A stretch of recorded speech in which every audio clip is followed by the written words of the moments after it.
राम राम। कई बार गुरु अपने शिष्यों की ऐसी परीक्षा लेते हैं जिसको शिष्य समझ नहीं पाते कि हम गुरु की ये परीक्षा कैसे पूर्ण करेंगे, कैसे पार करेंगे। लेकिन गुरु की ली गई परीक्षा में भी बहुत गुण छुपे होते हैं, बहुत भेद होता है। एक बहुत बड़ा आश्रम था, एक गुरु के बहुत सारे शिष्य थे। अब उनमें से दो ऐसे शिष्य थे जो बहुत ज्ञान रखते थे। गुरु ने सोचा इन दोनों में से ही एक को मैं अपना उत्तराधिकारी बनाऊंगा। गुरु जी ने एक दिन उन दोनों शिष्यों को बुलाया और उन्हें कहा, मैं 2 वर्ष के लिए तीर्थाटन पर जा रहा हूं, तीर्थ यात्रा पर जा रहा हूं। ऐसा करो, मैं तुमको एक एक उपहार दूंगा। जब मैं लौट कर आऊं तो ये बड़ा हुआ होना चाहिए, समाप्त नहीं होना चाहिए। उन दोनों शिष्यों ने गुरु चरणों में प्रणाम किया। गुरुदेव तीर्थ यात्रा पर निकल गए। दोनों ने अपनी अपनी पोटली खोल कर देखी तो उसमें गेहूं के कुछ कुछ दाने थे। जो पहला शिष्य था उसने कहा, गुरुदेव ने ये मुझे दिया है। उन दानों को एक डिबिया में रखा, जहां उनका पूजा का स्थान था वो डिबिया वहां रख दी। प्रतिदिन सबसे पहले गुरु के दिए हुए जो गेहूं के दाने थे उनकी पूजा करता और तिलक करता, आरती करता, उसके बाद भगवान का पूजन करता। दूसरे शिष्य ने सोचा कि गुरु ने कहा है कि इसको बढ़ाना है, इसे मैं कैसे बढ़ाऊं। वो अपने गांव गया। उसके पिताजी खेती करते थे। अपने पिताजी को कहा, पिताजी इस खेत में मुझे एक छोटा सा स्थान दो, क्योंकि मेरे गुरु मुझे गेहूं के कुछ दाने दे गए हैं। उन्होंने कहा मैं 2 वर्ष बाद आऊँगा, तब ये कुछ बड़े हुए होने चाहिए। वैसे तो बढ़ नहीं सकते। मैं इन दानों को बीज रूप में प्रयोग करूँगा और इसकी फसल उगाऊँगा। उनके पिता ने एक छोटा सा खेत का हिस्सा उसको दे दिया।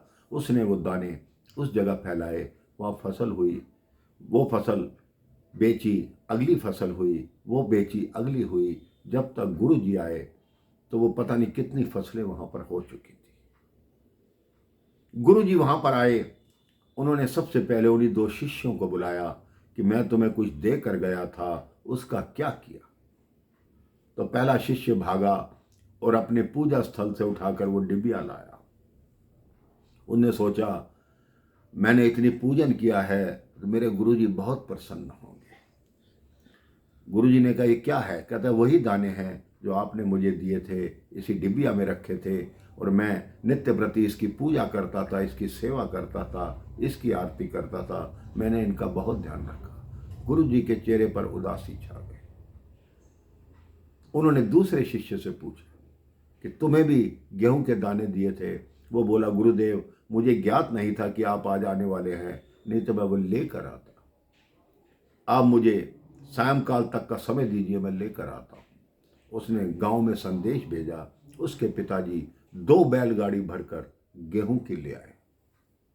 गुरुदेव ने कहा, ये क्या है? कहता है जो आपने दाने दिए वो मैंने खेत में बो दिए, उससे गेहूं हुई, उन्हीं से फसल बढ़ते बढ़ते उन्हीं दानों से आज 2 बैलगाड़ी गेहूं आई है। गुरुदेव ने प्रसन्न होकर उसको सीने से लगा लिया और दूसरे भक्त की डिबिया खोलकर देखी तो आधे दाने गल चुके थे, जल चुके थे। ये कहानी गुरुदेव और गेहूं के दाने की नहीं है मेरे भाई बहन। ये हमें ये सिखाती है कि आपके पास अगर ज्ञान है तो उसको डिबिया में समेट के मत रखिए, दुनिया भर में फैला दीजिए। जितना आपका ज्ञान फैलेगा उतना ही दुनिया आपको याद रखेगी। हमारे में, आप में, सब में ज्ञान है, लेकिन हम इतने अंतर्मुखी हो जाते हैं कि उस ज्ञान को समझ नहीं पाते और अपना ज्ञान किसी को बांटना नहीं चाहते। अपने जीवन में यह लक्ष्य बना लीजिए कि आपके पास जो भी ज्ञान है उसको बांटेंगे और संसार को सिखाएंगे कि ज्ञान आगे बांटते रहिए, विद्या आगे बांटते रहिए। यही संसार का नियम है, यही संसार के लिए जीने का सरल उपाय है। राम राम, जय श्री राम।